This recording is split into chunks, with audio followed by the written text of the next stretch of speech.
what's worse, the wait or the waiting room? Your neck, sir, becomes a cruel taunt to you. Recycled air, the smell of sleep and disinfectant. Your pod is a 3-man Columbia House Party episode. Jake, what's up? I like that one. That was really good. Bad. No, that was great. That was a hard one. The degree of difficulty on that one through the roof. That was a good one. I like how you brought in like teasing a guest, and that was very clever. Some weeks I got it. Some weeks I don't. You've got this down, and I still don't know what episode this is. How you doing, man? Other than never knowing what episode it is. I'm good. I just ate a giant bowl of ramen, so I'm feeling full and energized and ready to go. Which direction did we go with the ramen? We talking spicy ramen? We talking black garlic ramen? Yes, but actually, I tried. It was a tan men, which I've never had before. Which I guess was more of like a. It wasn't really. It was like a closer to a curry, I guess, but had like soupy tendency. But it was very good. I enjoyed it immensely. Tan men. I'm looking out at the beach right now. I see some of those. So there you go. Oh, that's right. Yeah, I'm recording from a secret location.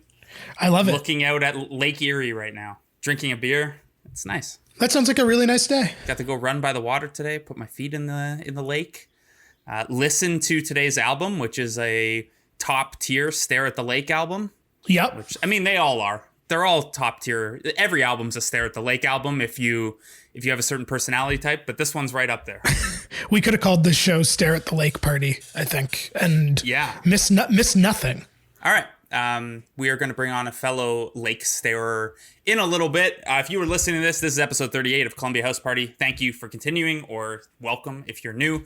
If you are so inclined, patreon.com/Columbia House Party to support us there. Access to the Discord chat where there's always a lot of good music being shared and music stories and things like that. Failing that, please rate, subscribe, all that good stuff. Jake, who do you got for us? So today we're talking about a band that I would say are very popular for reasons that I don't necessarily understand, which has nothing to do with their talent or ability. They're a band that I never super got into, and still am not like, I'm more into them now than I was whenever they were sort of in and around their prime. But a band that I always sort of I was always less into them than everyone around me at times. And they sort of feel like a band that I missed in a lot of ways, where I have a lot of friends who are super into this band and they talk about, their high school experiences, university experiences, being super into this band. And I don't really have that, but I'm okay with that. And I'm glad to be sort of able to look back on them with a more objective, self-critical lens, because I do find them super interesting, especially in like the context of the scene and everything. So this album is an album that I think if you were to ask me what album from this band we do, this wouldn't have been the one I expected. So today we are talking about Canadian sensation Alexisonfire's second album, Watch Out.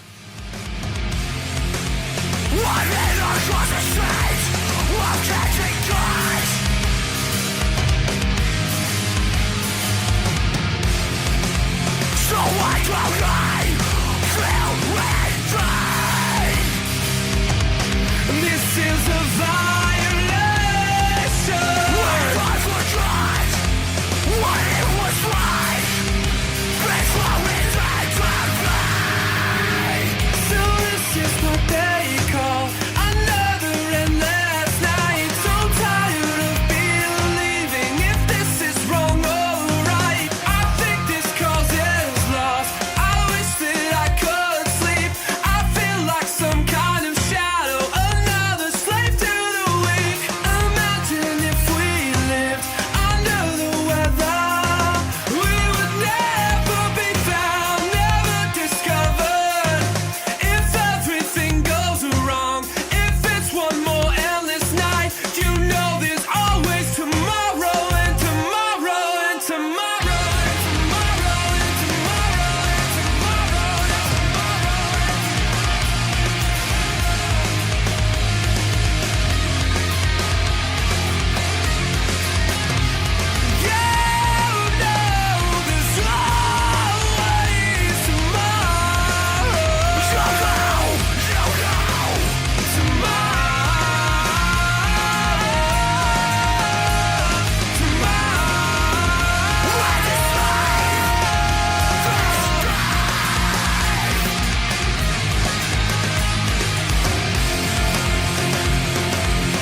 And to help us talk about one of Canada's preeminent punk bands, or however you want to classify them, we bring in one of Canada's preeminent music voices, lead guitarist for our new indie band Skip This Wizard, Sam Sutherland. Sam, what's up, man?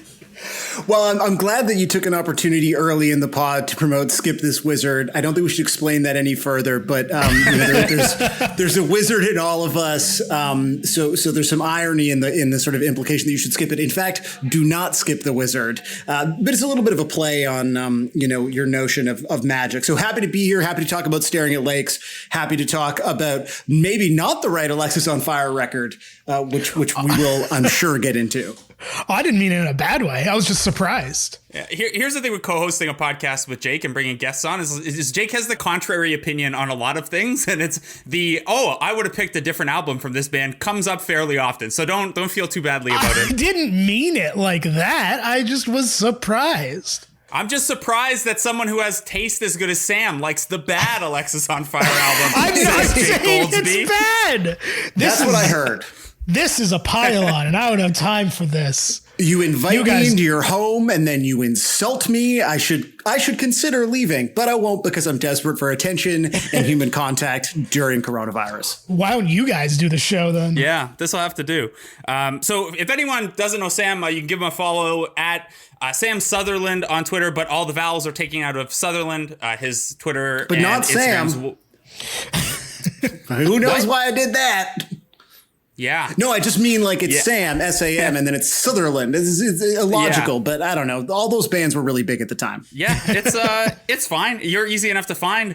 But we'll also include the relevant links in the write-up of this podcast. You might know Sam from Junior Battles. This exists. He's an executive producer at Universal Music Canada. But you probably know him best if you listen to this podcast as the co-host of what I guess could be considered our cousin podcast, since Jake and I have both made appearances in the past. Blink 155, where Sam goes through every Blink 182 song with a co-host and with guests. It's a really fun podcast. Go back and listen to the episodes Jake and I were on. I did Roller Coaster. Jake, did you do Princess Leia? Yeah, I did A New Hope. Right. That's what it's called, not Princess Leia. I mean, I feel like it's the only one. Yeah, it's the one. Yeah, no one would wonder what you were talking about. But I forgot the episode you were on, Blake, because obviously the impetus for having you on was to talk about the Raptors championship run. So in addition to Blink 155, you guys also did this awesome thing, raised $5,000 for Black Lives Matter charities by having a bunch of listeners and artists you're friends with cover Hinder's Lips of an Angel through like a Blink 182-ish lens. It was fucking hilarious, man. Like, insane. I can't say I listened to every one of those songs, but I listened to more of them than I would have thought. Shout out to Hinder. Yeah, it turns out Hinder rocks. We started doing these Saturday night quarantine live streams basically like the first weekend that we all got stuck inside. And it was just sort of us watching various kind of pop punk documentaries that exist on YouTube, which means they're absolutely the trashiest films imaginable. And at some point, there were these like little rituals that emerged, and one of them was listening to the song Lips of an Angel by Hinder. And then one weekend, a couple people that watched the stream just covered it at random. And then the next weekend, there was community spread. Or I guess, the people who listen to Blink 155, it's the nation. And so it was like nation spread. And so we ended up at one point on one Saturday, we had 20 plus Hinder covers. And some of these were like upwards of 25 minutes, I think was the longest cover. And that was like this weird power electronics cover, I think, but like, neoclassical ska, like, New York kind of esoteric hardcore beatdown shit. I mean, it was everything at once. And yeah, we managed to raise, in the end, between the live stream and then we put the comp up on Bandcamp, we're over $7,000 right now to Black Lives Matter Toronto from a Blink 182 podcast and covers of Lips of an Angel by Hinder, which I think is something to be proud of, to be able to turn dumb shit into good shit. Yeah, I can't wait. That's how we're going to measure ourselves is once we're big enough to turn this dumb shit into, we sold some t-shirts for Kids Help Phone and donated a couple $100, but not 7,000 for BLM Toronto. So that's great. Also, just as a heads up to everyone, we know that the art on this episode and the title both say Alexisonfire. Strap in, because the next 45 minutes are about Hinder's Lips of an Angel. This is just the energy that I bring to every interview that I do now. Before we get too deep into the album itself, Sam, why this one? You gave us a couple options of albums you'd want to do when you came on. Why Watch Out from Alexisonfire? Well, I really wanted to use this sort of very cool platform that you built here to talk about what was sort of happening in Southern Ontario in the aughts, because I think there was like really exciting, really innovative, really meaningful, very impactful music that had, an audience around the globe, but I don't know gets the same like reverential retrospective treatment as a lot of the classic albums from that era that are like American or British typically. And so this was one of like 3 or 4 I think I threw out. And the reason that I wanted to do Watch Out over, I assume, Jake, the obvious choice to you was probably Crisis. Yes, right? which I want to stress, I don't even like that much. I just but it is the surprised. bigger record. I totally get it. To me, this was the record that proved that the fluky success of the first album was not in fact a fluke at all. But it was so bizarre to have this screamo band, like Orchid style, like Seisha, Page 99, City of Caterpillar, full on underground sounding screamo band, be as gargantuan as they were with Pulmonary Archery. And so what happened with Watch Out to me, and I think really for like a lot of their audience, was that they sort of cemented where they were and built on it. And so while Crisis, and this could be anywhere in the world, or maybe the like full on gigantic singles, this is the record for me that established sort of who this band really was and cemented that they were in Southern Ontario, kind of the pace car. And so it, as a result, to me, is the most interesting of the records, even though it's also not even my personal favorite. I'm glad you brought up the sort of oddness in how successful this band became despite their sound, because that is, I know we'll get into it in a bit, but that is sort of my thesis statement for today. I suppose my thesis question, I should say, for today. So I'm glad you're coming at it from a similar place. It's a really reasonable question, because what the fuck? Like, right? This band was not like after midnight popular on Much. I mean, Pulmonary Archery was a Much Music hit, and they played the shit out of it on The Edge. And I assume it was sort of similar coast to coast with other sort of modern rock radio stations. And it would have been very, very easy for that to just die down, because sort of right after this record, there were a bunch of other bands that were also sort of Southern Ontario punk bands that put out records in this valley for what sort of mainstream Canadian rock was doing at that time. So there was this moment where there was no new Nickelback record, there was no new Default record, there was no new Tragically Hip record. And into that gap went Hostage Life, St. Alvia Cartel, all of these sort of strange bands. But do you remember they used to play Hostage Life and St. Alvia, like a band comprised of just like dudes who'd been kicking around the 905 scene for a decade? They were playing that every hour on The Edge. I mean, that was like a full-on radio hit.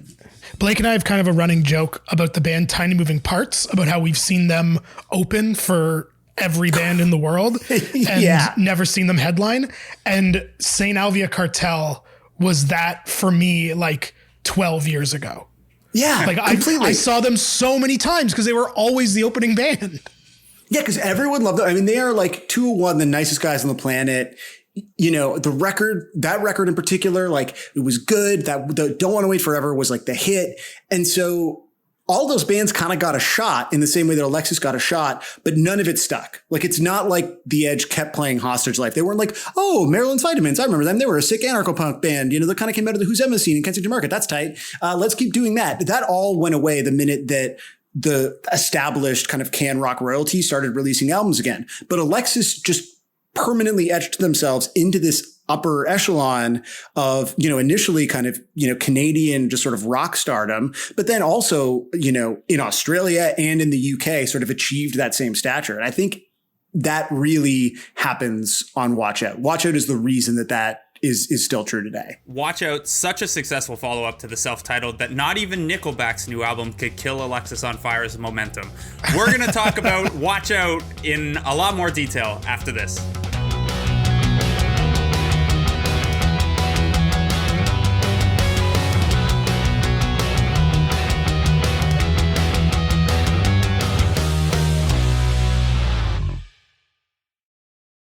brief little history of Alexisonfire before Watch Out. They were formed in late 2001 in the aftermath of a 3-band breakup. George Pettit, the vocalist, played in a metal band called Condemning Salem. Dallas Green was singing and playing guitar in Helicon Blue, or Helison Blue, unsure. Wade McNeil and Chris Seal were playing in a punk band called Plan 9. And when these bands broke up, they all kind of came together to form Alexisonfire. Wade McNeil, in a 2010 iTunes Originals interview, said that George was a little hesitant to be the singer, as he said, "I don't know how to sing." And Wade replied to him, "You don't have to," which I think says a lot about how this band was formed and sounds. They recruited drummer Jesse Ingelovich and formed the band. They were named after Alexisfire, the world's only lactating contortionist stripper. She actually threatened to sue the band when she found out they were using her website name as the band name, but the moniker was not registered or copyrighted, so the suit just kind of died down. Their first release. All right. Yep. Their first release was in 2002. It was called the Math Sheet Demos EP because it was wrapped in their drummer's math homework. Wade McNeil told in the 2013 box set they released in an interview, Wade said, "Everything we did in those days was really sped up. Like we wanted to book those first shows immediately. We wanted to get in the studio right away," which they did, and reviewed their aforementioned self-titled LP in 2002. In Exclaim's review, it was noted that the band is deserving of all the praise they have received in the underground scene and that they may just be able to save Canadian hardcore, which I guess they kind of did in a way. Yeah. For me, it was more about the fact that they got successful. It was like, we've talked with some of the more like pop punkier bands, how like, you know, like music for me with my friends in high school was like, I had my own music thing going on. And then Alexisonfire got so big that it was like, fuck you, you have to listen to what I'm listening to now. They're everywhere. Right. Wade McNeil told Exclaim in 2019 that early 2000s Screamo really connected with me. From an art and lyrical standpoint, it was pushing things a little bit more. George Pettit said that his music stemmed from growing up in the Southern Ontario region. He told NiagaraThisWeek.com in 2010 that he hung out and mostly got his music taste in Hamilton and St. Catharines. Said both cities had really vibrant music communities. "I never really went to large concerts as a kid." And Wade told Exclaim that, "I'd nod at George because he was the guy in the leather jacket with the dead Kennedys patch. There wasn't a lot of weirdos in the small town we grew up in." And I know, Sam, I'm not sure where you're from, but Blake, I know you're a small town Southern Ontario guy. So this seems like it lines up with sort of how these things form and people connect there. Yeah, I mean, I wasn't in a band, but it sure lines up with, you know, at least like, you know, the shows that I was going to in Kitchener and Guelph around the time. It's like every band that was like played up to headliner status. It's like, oh, maybe this can be the path for them. So, you know, I never saw Alexisonfire in any of those venues, but like that was kind of what everyone, you know, that was like your ideal everything breaks right scenario. Right. What about for you, Sam? I mean, I'm from Etobicoke, and I will tell anyone who will listen that technically it's part of Toronto, and that we had 4 subway stops, especially, you know, friends of mine who are like, "You're from Mississauga," and I'm like, no. My 416 phone number. And I took a bus from Kipling Station. So that sounds awfully like Toronto to me. But, you know, I mean, I think there's a universality to that experience of, you know, looking for someone who potentially shares your interests. And it also feels like this very like romantic and outdated notion at this point now, because I think kids, to their benefit, are able to sort of find their group and sort of people who like the same things as they do much more easily on the internet. Whereas then it was like you had to get someone to drive you to a show to eyeball someone who had a patch of a band that you liked. And then like the 7th time you saw them, come up with the courage, not through drinking, because you didn't drink at that time, to like strike up a conversation with them. I mean, it's very, I think, unique kind of to our generation, to the experience of sort of being into these, you know, more niche subcultures. I sort of had that experience, but I grew up downtown. So like you did see the same people. You grew up in real Toronto. Say what you mean, Yeah, Jake. it's true. I did grow up in real Toronto. But okay, I can hear the attitude. You're saying that Etobicoke's not Toronto. That's fine. I don't mind. I mean, it's not. It was just turned into Toronto because of fucking Mel Lastman. It's true. Yeah. Mike Harris, amalgamation. God bless it. Where did you grow up, Jay? Like downtown kids? Because I went to a school that had like some kids from downtown, and everyone who lived at like Bathurst Station, like their parents were like an artist, you know, like a painter and a playwright. And they were just like impossibly cool. And they all smoked cigarettes when they were 13. Was that you? No, there is documented proof that I was not one of the cool kids when I was younger, but I'm a Danforth kid. So I grew up like Broadview. Ooh. I grew up Broadview area. So that's a great type of kid to be. It was great for all of the many, many, many shows I went to at the Opera House. That was sort of the Danforth Music Hall wasn't really a thing yet. It was a movie theater back then. It was a movie theater back then. I grew up like across the street from it, more or less. It's such a great area. I have such fond memories of taking the subway out to Broadview Station and like sitting like on the platform, just, you know, being shitheady teenagers, waiting for the streetcar to go down to Queen, to go to the Opera House and see a Jello Biafra spoken word performance. Which I had to leave because it went on for 5 hours. That's the cool kids. I was the guy who did the same thing, but went to go see like Real Big Fish and Goldfinger. So. Oh yeah, but like don't get me wrong, I also went to those shows. Wasn't actually cool. I had to drive in from out of town to see Hoobastank, so I don't know where that ranks among the cool kids. But that's a good one. Yeah. Yeah, Hooba, baby. That was my first Opera House experience. Hoobastank and Cauterize, who are like an Oshawa pop punk band. Cauterize used to be Toe. Wait, really? Yeah, Take Off, eh? Yeah. Huh. I don't think I knew that. But Cauterize is another one of those bands that seemed poised to kind of do something bigger. I can't remember who put out their one, the almost big record. Were they on Victory, or am I totally mixing things up in my head? That album was released by Wind Up. That was it, right? It was the same label as Finger 11. And it was like, oh, maybe big things are going to happen for this band. Like the Rainbow Butt Monkeys. Oh man. Yeah, you know, it's like no one wants to talk about Rainbow Butt Monkeys when they talk about the 905 scene, but Burlington's best boys, really. This is really turning into a Let's Remember Some Guys Canadian punk rock edition. This is my favorite type of conversation that we're having right now. Let's remember some openers. Really? Openers is that's a good idea for a podcast. No, I understand that that's not what you're trying to do here, and I don't want to turn your podcast into openers, but like, think about that. That's a cool idea. That's your next one. I'm going to walk into a lake, I think, is how I'm going to finish Blink 155. Thanks. That's fair. I think, yeah. All right, Jake, get us back on track here. We got to talk. At some point, we have to talk about. I was like, this is feeling a lot like Blink 155 here. I was like, we can just talk about whatever we want. I felt like I was going to, have to have a much more focused conversation, but I'm ready to talk about anything. So let's go. Perfect. The self-titled album of Alexisonfire, who is the band we're talking about, went gold in Canada in 2005.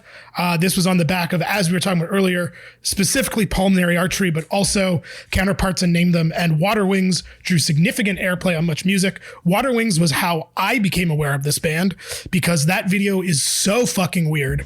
And even though I thought the song had, quote, too much screaming for my tastes, the video always sort of, every time it was on, I'd have to watch the video because it's so weird and so cool and just odd. And anyway, this is what Water Wings sounds like.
Wade McNeil told Exclaim that the idea of us making a music video seemed hilarious. Like, why would a band do such a thing, especially a band that sounds like us, but I'm glad we did. George Pettit told the aforementioned NiagaraThisWeek.com in 2009. My favorite music website. The best that I've definitely heard of. Yeah, for sure. He said, much music taking a shining to us. I think obviously that took us to another level. People were seeing us not just from playing shows. You could go to a place where you'd never been before and people would know who you were. And so I know we've digressed a little bit so far. I want to digress one more time. I'm sorry, Blake. But for me... No, it's fine. I'm going to tell you right now, it's not going to be the last time we digress. For me, this video and this song specifically was how I became aware of this band, because it got like weekly airplay on The Punk Show, which for those of you who don't know, The Punk Show was at 11 p.m. on Friday night on Much Music, hosted by George Stroumboulopoulos. And I think I can safely say that this podcast and my music taste would not exist without The Punk Show. And I am curious as to that, if that was a just me thing, or if because Much Music itself obviously gets so much credit for, and justifiably so, for breaking so many Canadian bands, especially around this time. But I feel like because it was a little less mainstream, The Punk Show doesn't get brought up as much, or as much as it should. And it sort of gets lumped in with Much Loud a little bit. But I feel like The Punk Show was just so important in Canadian punk and doesn't really get the credit it deserves. I think George in general, George gets a lot of credit because there are two famous people in Canada and he's one of them. So on one hand, I don't think that George Stroumboulopoulos is waiting for someone to come along and say hey, you're actually quite good at your job. Because again, anytime someone can think of a host in Canada, it's like he's one of two people who's capable of doing it. And for good reason. But I think for me, it was less about that show specifically. I don't really remember watching it a lot on Watch Music. What I do remember is when he was just like a regular VJ hosting on Much, that he would always wear local band shirts. It was such an impactful, subtle way of promoting what at the time were often super underground bands. Like he was always wearing Protest the Hero shirts. And that was like this band of literal 16-year-olds from like Whitby or Ajax or wherever they're from. And he would wear their shirts constantly. And this was at a time when everyone, like you got home from school, you watch Music, you'd hang out with your friends on the weekend, you'd watch Much Music. And he was indisputably the coolest guy. And he was basically co-signing all of these punk bands. And more so than the Much version, it was the show that he got to do on The Edge, which was then taken over by JD and by Barry Taylor, who sort of carried on that legacy, I think, really effectively, where it was when CFNY had this sort of open studio facing onto Yonge Street, sort of at the ass end of the Eaton Center. And he would go in there and do the punk show. I guess it was like Thursday nights, right? From like 11 till 1 a.m. I don't really remember the specifics of it, but in addition to sort of playing whatever he wanted, which is baffling to think about now in this era of like incredibly corporatized radio playlists, you could show up with your demo and he would play it. I think of like, my brother-in-law was in this like, just like janky, fun, like, hardcore punk band, and they'd show up and like bang on the window and like he'd invite them in and you could hang out and he would play your song on The Edge. And it wasn't just like a passing thing for him, because what happened was years later, the drummer in that band is like Basha Bulat, like the sort of like indie kind of harpy songwriter who's, a big deal. She did an episode of his CBC Radio 2 show like 2 years ago, and they played that band and he like remembered playing them on the punk show. So he was like very much opened up what felt like this sort of impenetrable sort of media wall. And I think that really continued on Much Music. And I think it was really about sort of saying to kids in this city and hopefully kind of kids across the country that like the bar was not that high. And so in addition to, it sounds like really kind of shaping some people's sort of tastes and sort of exposing them to these new bands, I think it also like served to really reinforce like a punk mindset that like he wasn't unattainable. He was literally, you could go and bang on the window and he was there and he'd play your demo on like, this wasn't CKLN. Like this was like the fucking radio. And that and that he consistently used his platform to support, again, like local bands, young bands, emerging bands. Like it wasn't just about him putting on a Black Flag shirt. So like you knew that he was cool. It was about him, really basically like advertising these bands to an audience that might go and check them out on probably MySpace at that time. And I think that like he gets a lot of credit, but that's something that I agree with you, Jake. I don't think like on the whole, as part of his career, that's something people talk about enough. I will also just say, still a good guy. I watched the Raptors championship parade with him. We were both in like the radio area before everything went wild. And yeah, very nice guy. Yeah, I've never heard a bad word about him, really. Consummate good dude, and not like so many CBC personality types are like truly vacuous talking heads. Like anytime I've had to work with not anytime, there are notable exceptions, but like a lot of CBC personalities are only good if they have 10 people doing the researching and the writing for them. That guy like absolutely knows his shit. He's not pretending. He cares deeply about the music that he talks about. And it's honestly like refreshing the more you get to know how many other people like don't really treat their jobs that way and don't have that passion. Well, that certainly answered my question. I love that. That's great. Back to Alexisonfire. They started gaining attention from major labels due to the success of their debut, but decided to remain with Distort Entertainment for artistic reasons, as they said. They went in to record Watch Out, which was recorded with Julius Buddy, who also has produced bands like Protest the Hero and also does a lot of City and Colors stuff. They recorded near Hamilton. Wade McNeil has said that he became a sixth member of the band.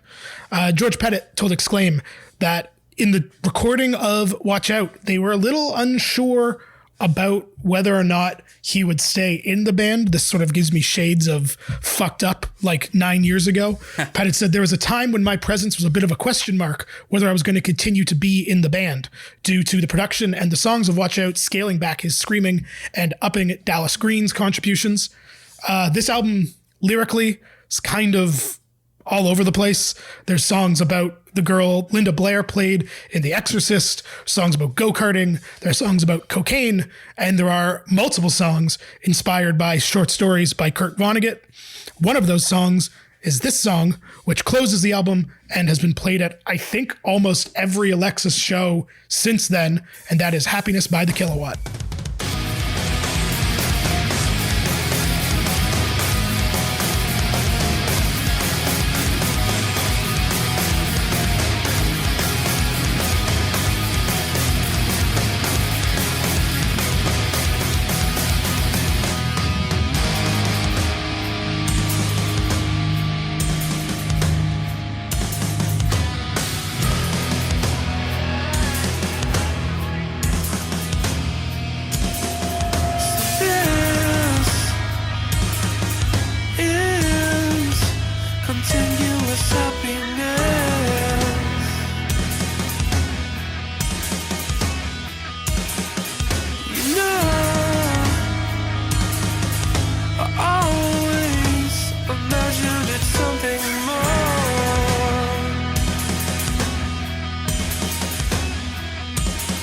With the right drapes, the right paints, the right frames, this could really work.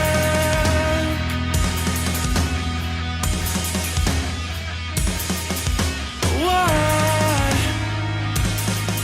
a great day to spend indoors.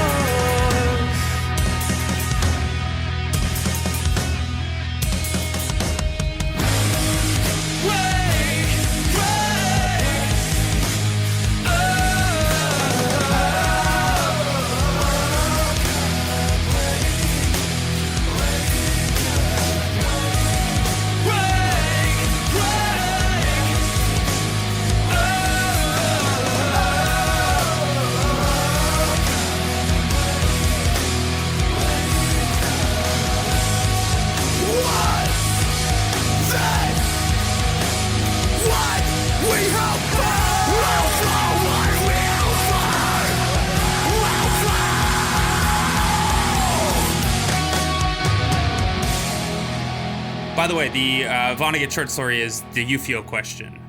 That song rules. And I recently worked in the You Feel question and that song into an article, and I was very proud of myself. Patted myself on the back. Good for you. That was great. Jake, it was the same article where I did Grand Theft Alston, and you got really mad. Dallas Green has said that Happiness by the Kilowatt is his favorite Alexisonfire song, and I am surprised to know that he actually has one, but we'll get into that in a bit. According to Setlist FM, which of course is a completely accurate picture, it is the 7th most played live song in Alexisonfire's discography. It was nominated for the Best Independent Video at the MMVAs and lost to the band Pilot. I don't know if you remember Pilot, but I think that's Pilate. I can't remember the name of their single. I know The Edge played it a bunch. So here I was thinking Pilot of a Plane, and they're like, no, we're just descendants of Pontius Pilate, that asshole. I'm trying to remember the name of their single. They've apparently changed their name to Pilot Speed. I don't know if that helps. No, that doesn't help. That doesn't help at all. They would win the Video Fact Award that year for Counterparts Number Them. And the next year, they would win Best Independent Video at the MMVAs for Accidents. So it all worked out, and Pilot still exists. Good for them. Keep on keeping on. Sometimes when people have those conversations, I know that like on a much lower scale, occasionally someone goes like, oh, Junior Battles, I wonder if they're still a band. And so every time I do that, I think of like someone like thinking that every like 2 years about me. And so I try not to be quite as rude about it. The success of Watch Out allowed the band to tour Europe for the first time. Wade McNeil told Exclaim, he said, we went there not knowing if our record was out, if anyone cared about us, and we got there and our tour was sold out. He said, that was the beginning of us not touring the States for a while and going, there's a lot of other places to play in the world. We don't need to play in New York so many times, which I knew they were big in Europe. I don't think I knew they were like, the album came out and were sold out big in Europe. Yeah, I mean, I don't fully understand, you know, and if you look at the sort of final show dates when they kind of broke up for the first time, for the time that they broke up, and then same thing, like any of the kind of reunion festival shows they've been doing since, like, you know, that's a band, and maybe I'm jumping ahead here, but since you mentioned it, it's like they don't play New York that much. They like never got big or really big in the States the way that they did here, the way that they did in Europe, in particular the UK and in Australia, like kind of inexplicably. Yeah, so my NBA editor at The Athletic, like not my editor here in Toronto, but our head NBA guy is a guy named Sergio who has like a ton of music overlap taste with me. And like in the playoffs, I did a song of the game for each playoff game in my like morning after like stats breakdown and stuff. And one of them, Sergio edited, and he was like, how have I never heard of Alexisonfire before? And I was like, wait a second. Like we had talked before, there was so much musical overlap. And like even to this day, and I think he's Florida based, he had just like Alexis just hadn't got on his radar, and he loves them now. And he was like, give me some more Canadian bands. And I threw a couple more at him, and he was like, I hadn't heard of them either. Like I think Billy Talent was the only one roughly in that time and genre that he'd heard of. So for whatever reason, it just like, at least in that part of the US, or with, you know, the timing, Sergio's roughly my age. So, you know, around the time that they were getting huge here, it just didn't connect there for whatever reason. I think a thing I've realized in my life is that not for like obviously major acts, like not for something like Alanis, but for bands that are sort of in the Alexis sphere, I have no idea about their success or lack thereof outside of Canada. Like I feel like such a bubble with bands like that are huge here, and then you go. Yeah, I mean like Bare Naked Ladies are another example where until Yitzbin, they were like nothing in the US, and then it was like, oh, now you're going to be on every soundtrack because you've got Yitzbin. But like, yeah, they were like one of the biggest bands in Canada, and no one knew who they were. You know, I think something you said earlier, you know, Jake, when you were outlining sort of what are the songs about on this record, though, to me really speaks to why this band kind of struggled a little bit in the States, which is, and this is a way of complimenting my own tastes or like our tastes or the tastes of Canadians generally, but I just kind of think they were too good and too smart. I remember seeing this band play Warped Tour, you know, at one point when I was writing for Exclaim, I was down on a junket like in California. And so we did like a couple of dates, and Alexis was playing those shows, and they were playing like the tiny bullshit stage for no one. And this was in an era probably around Crisis where they were fucking massive here. And if you look at the bands that they got sort of paired with, that they would tour with, that they would sort of get, recommended, if you like, kind of comparisons to, were all bands that sang almost exclusively about relationships. And it was guys singing about girls. Sometimes it was violent, but it was very much focused on sort of romance and heartbreak. And it was sort of I, me, you kind of centered. And here was a band that was like, y'all like oblique references to Macbeth and also Screamo. So who is this for? And as a result, I think they got shut out of a lot of big American coverage. I remember having a conversation with Wade at one point, maybe around Old Crow's Young Cardinals, and we were talking about sort of alternative press, which was really like the de facto kind of Bible of that scene at that time. I mean, it had tremendous amount of power for many, many years.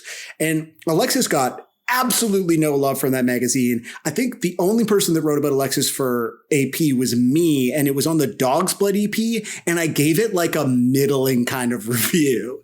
And so how it's were your they fault. supposed to? I did it. Like, how were they supposed to kind of compete? I didn't really, I sort of shat on the artwork for it, which is stupid because it's Paul Jackson and his art is great. But like, how does this band compete with A Day to Remember or like Parkway Drive or any one of these fucking bands that are doing kind of like a similar thing, but if in my opinion, musically really dumbed down, and then like lyrically just like so much more directly articulating the kind of concerns of what they perceive their audience to be? Yeah, and I think that's probably why they only did Warped Tour the one time. 2006 was the only time they did. And obviously, in retrospect, there are a lot of reasons to have not done Warped Tour a bunch of times. But, that's probably why. Like, what were short of the, maybe they could have done the Barry dates and it would have been awesome. But short of that, what if they were still playing small stages at Warped Tour in the US states? Like, what's the point? We're going to talk more about Watch Out. We got to take a break. We'll be back after this.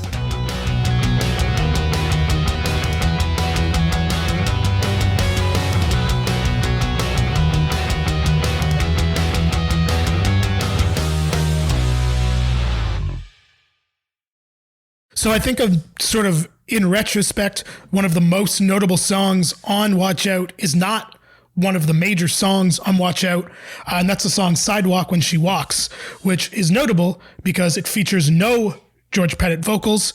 And before the band's reunion in this past tour, and I'm not sure if they played in 2015, it was never played live in their first go-round. It's just Dallas Green singing. Obviously, it's much louder and heavier than your typical City and Color song, but I do think it is very much emblematic of him and what he wanted to do with music. And I mean, the sort of conflicts between Alexisonfire, I don't know if conflict's the right word, but divide between Alexisonfire and Dallas Green are pretty well documented. When they broke up in 2011, he told NME that he wanted to quit for more than a year and that being in the band was killing him. Off George Pettit saying the split was not amicable, he said, "It's the truth, right? They didn't want me to leave the band. They said, why can't you just keep doing what we're doing, go back and forth? Well, that's why I'm leaving, because it's killing me.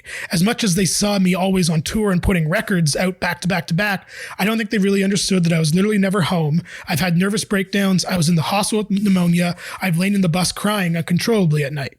I was running myself ragged, trying to appease my commitments to Alexisonfire, but also trying to appease all the people that were showing interest in City and Color. It just got to a point where I had to make a decision, but after 10 years, part of my heart is there with Alexisonfire, but most of my heart is with City and Color." And so, if you want the first draft, sort of City and Color, this is that song, Sidewalks When She Walks.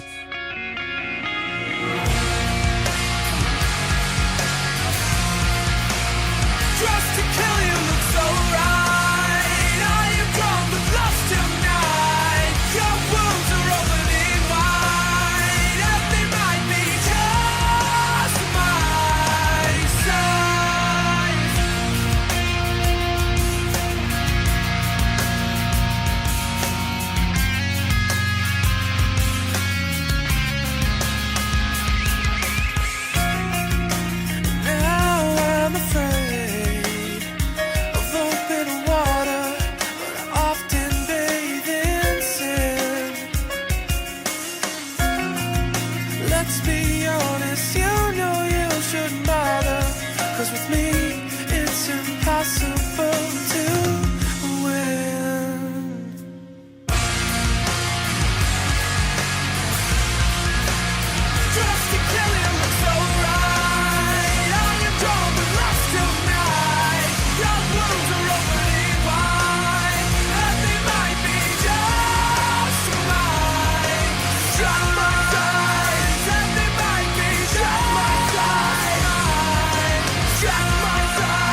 So right after the release of Watch Out, Dallas Green would release the Death of Me EP, which is his first recordings as City and Color. And it's sort of, I mean, City and Color are a whole other episode in and of themselves. Clever name, though. They're pretty big now also. Yeah.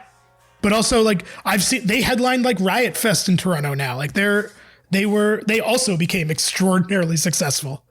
That one's so wild to me, and I love it. Like, you know, all of these guys. I mean, again, it's like I said, it's about every band so far, but like truly like the kindest people that like some of the kindest people I've ever had an opportunity to like interact with, like writing about bands, you know, interviewing bands, like just like Dallas, like all of them is like so kind. But I remember like, and this is sort of an example of that, when he just had like a CDR of the solo stuff, and it was just Dallas Green. There was no solo like name for it yet, no clever solo name for it.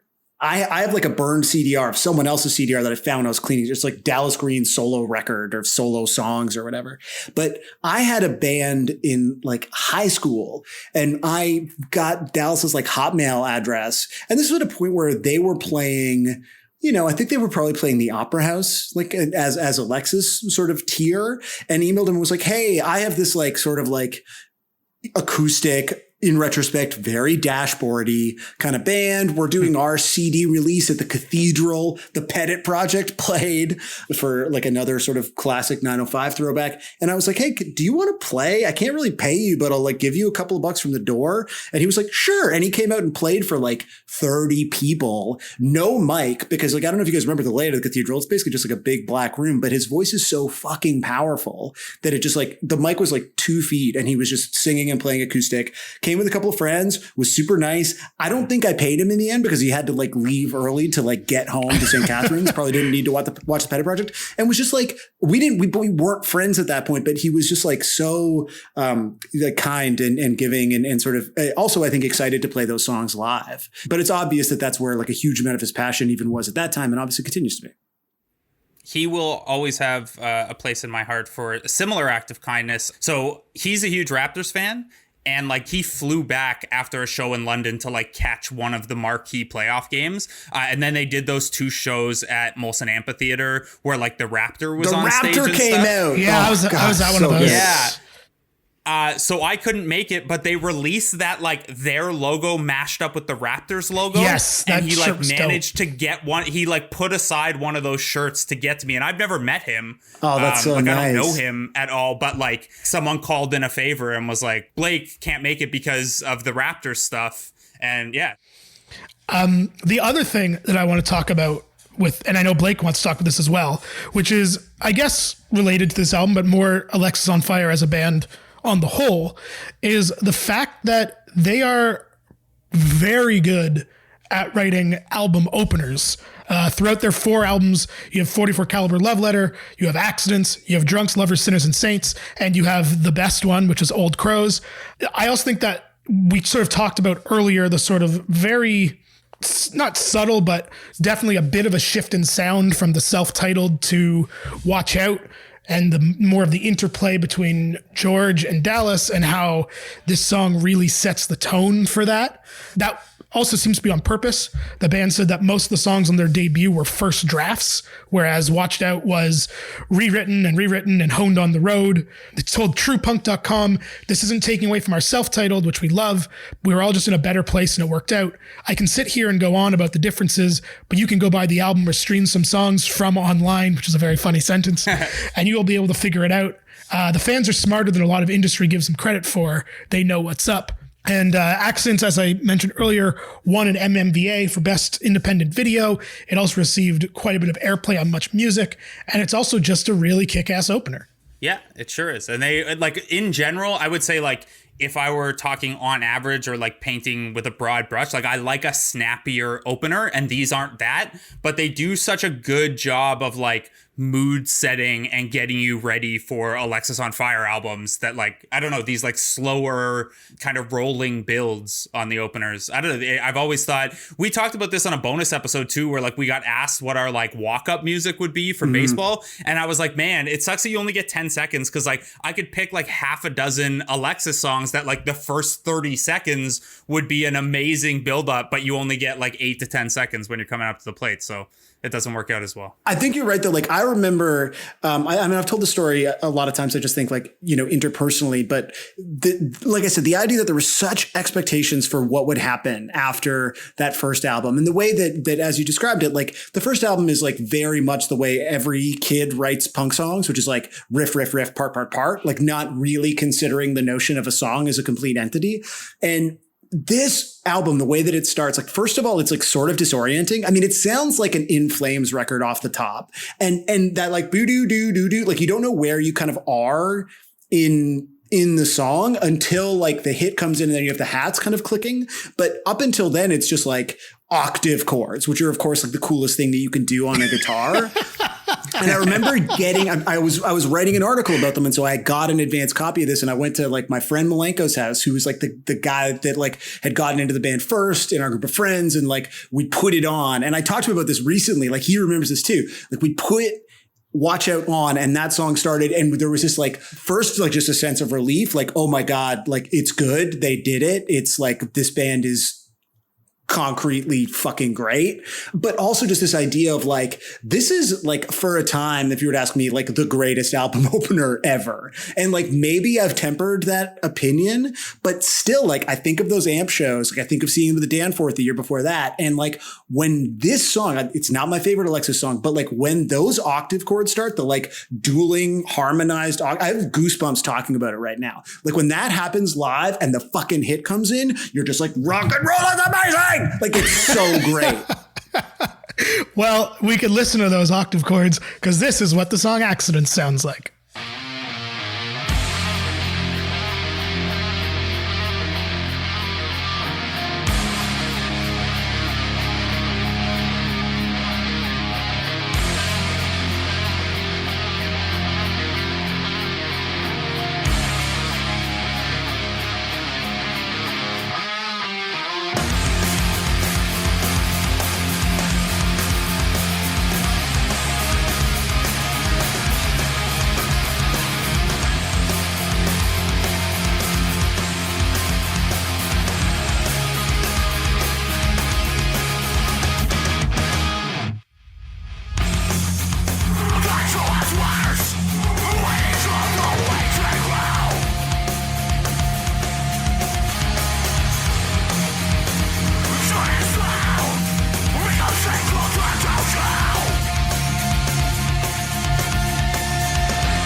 Watch Out was released on June 8th, 2004. It debuted at number 6 on the Canadian Albums Chart. It would eventually go platinum in Canada.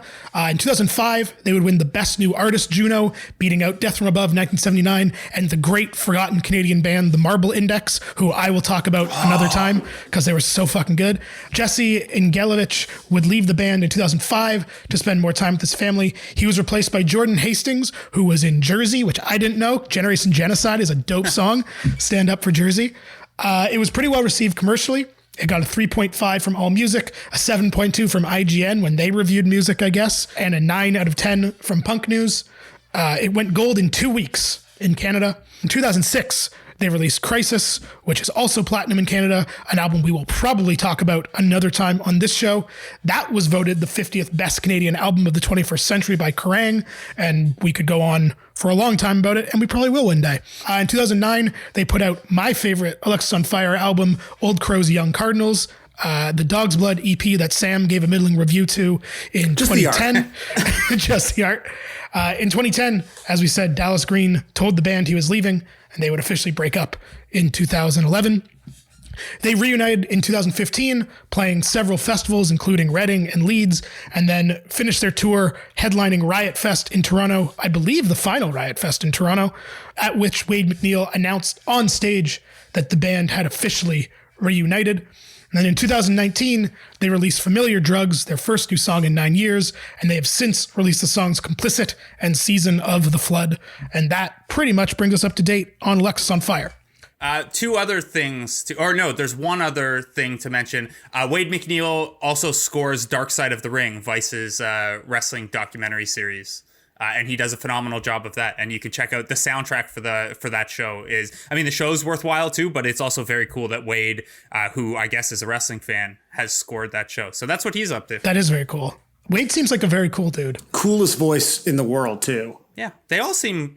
Sam Sutherland himself said they're good dudes. That's true. Yeah, I'm here to say, while we were talking, I literally, Josiah Hughes, the co-host of Blink-155, messaged me with a sort of scathing, hateful tweet from George Pettit about our podcast. So yeah, they are good dudes and continue to roast me on the internet, which I appreciate.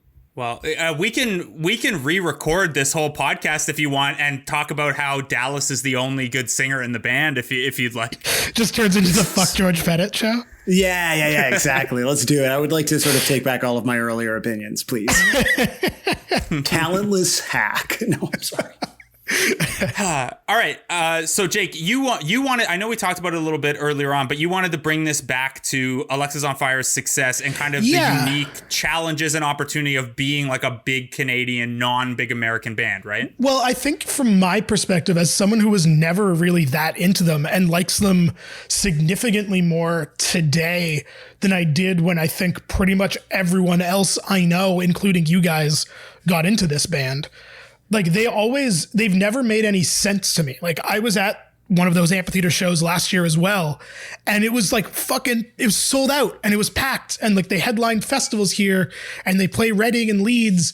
And when I was researching this yesterday, I was trying to think of, I guess maybe not in the US so much, but in Canada and in Europe, I was trying to think of another band that sounds anything like this that has that success. Like it's just so strange to me that a band that like their early stuff is like a stone's throw from like The Locust, and then their later stuff is just like heavy hardcore screamo, but sells like 15,000 tickets for a show.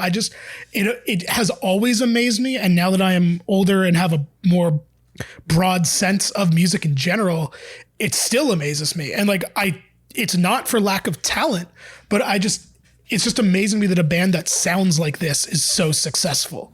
I think this was also like the last era of like, for bands, like I think that you have this happening like a lot now with like artists in other genres, but of like the local band that everyone just sort of glommed onto because they maybe seemed like they were the ones. Like I was talking a bunch about Not By Choice recently, probably because this is the sort of shit that I talk about. And like, you know, this band that like never really broke, but like when you would go see like say a Blink-182 show at the amphitheater, everyone on the lawns was wearing a Not By Choice shirt. Cause like that was like the band from this area, you know?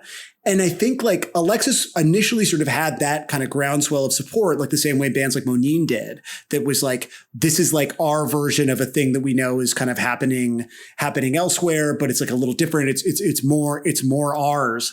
And maybe it's just, this is what happens when a really good band, kind of regardless of how difficult the music is that they make or how sort of like seemingly esoteric their sort of approach to making like big anthemic rock and roll is, that like, if you give them a shot and you put them in front of people enough, which is what happened with Pulmonary Archery and then with Water Wings, like people are eventually going to find the thing that they like in it. But I agree with you, like being at the amphitheater for those shows, how the fuck do I have this in common with this many people, you know? But in many ways, it's like no different than going to the amp to see like Slayer or Iron Maiden, right? It's just that like what they're doing sort of feels more contemporary and therefore more personal to us, having grown up with that sound. But in some ways, I agree with you. I find it sort of hard to explain.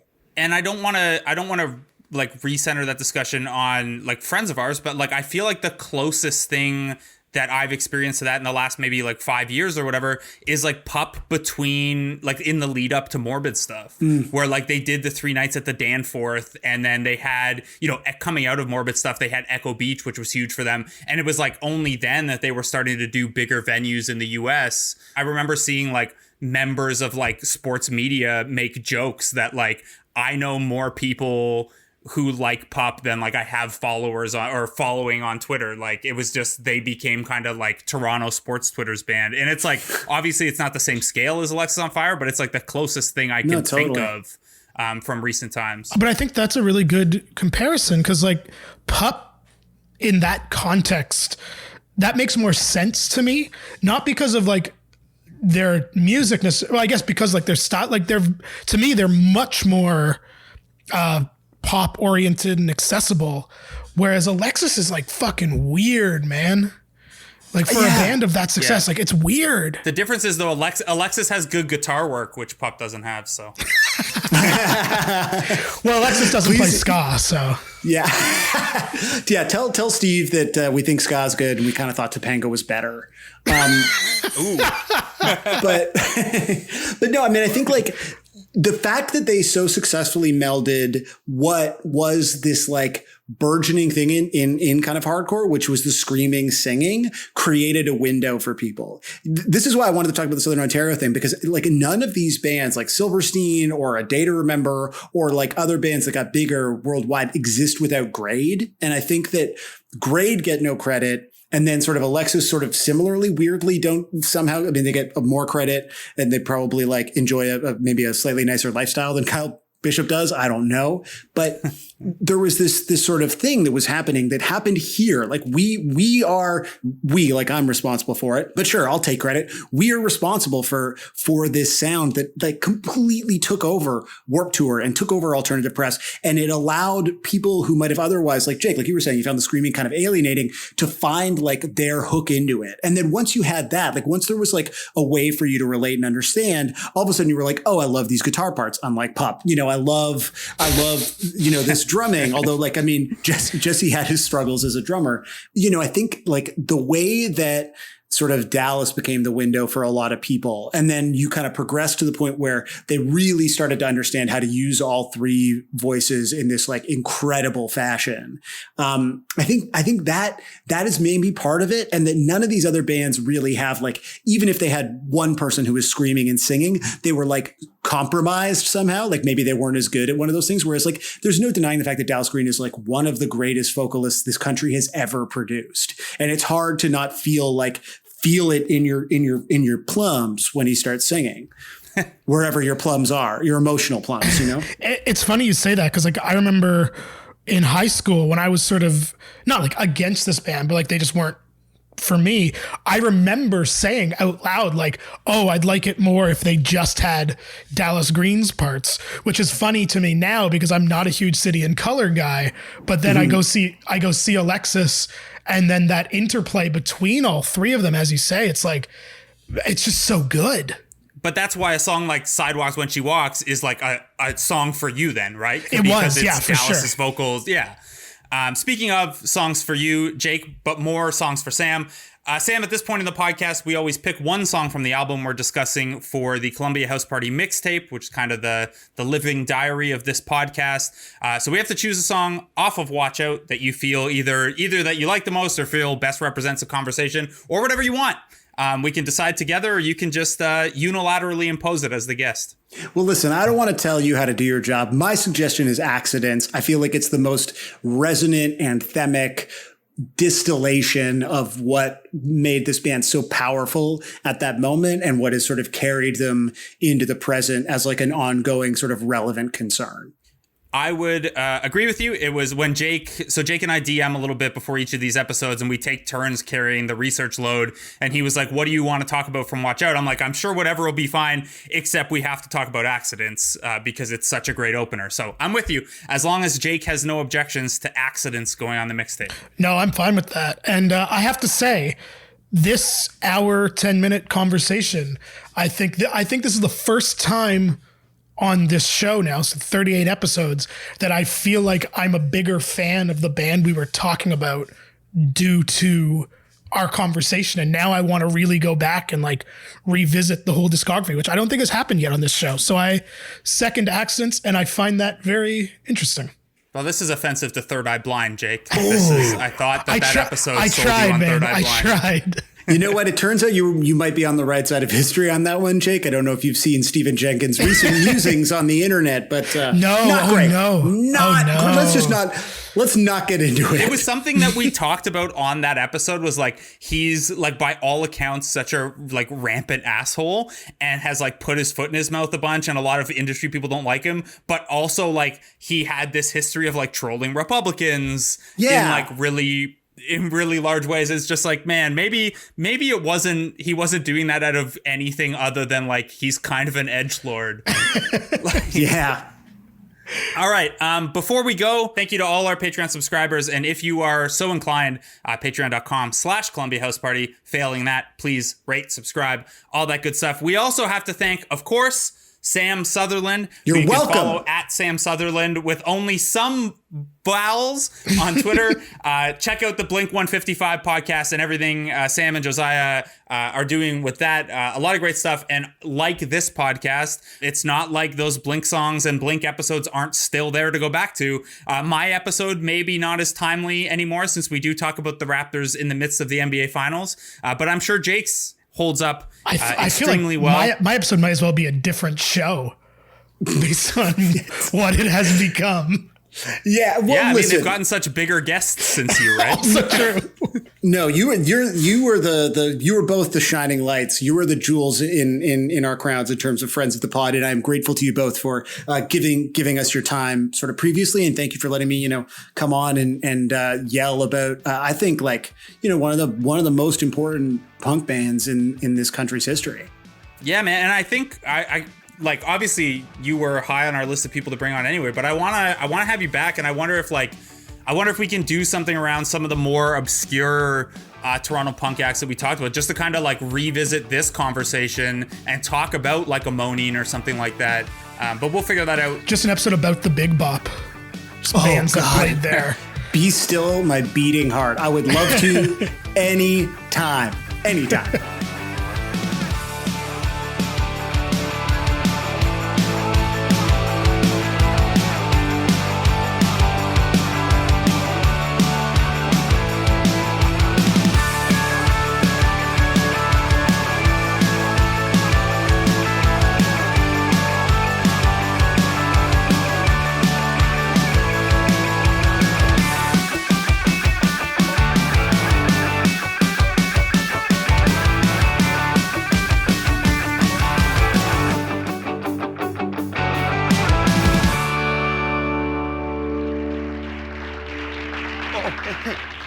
please try the fish.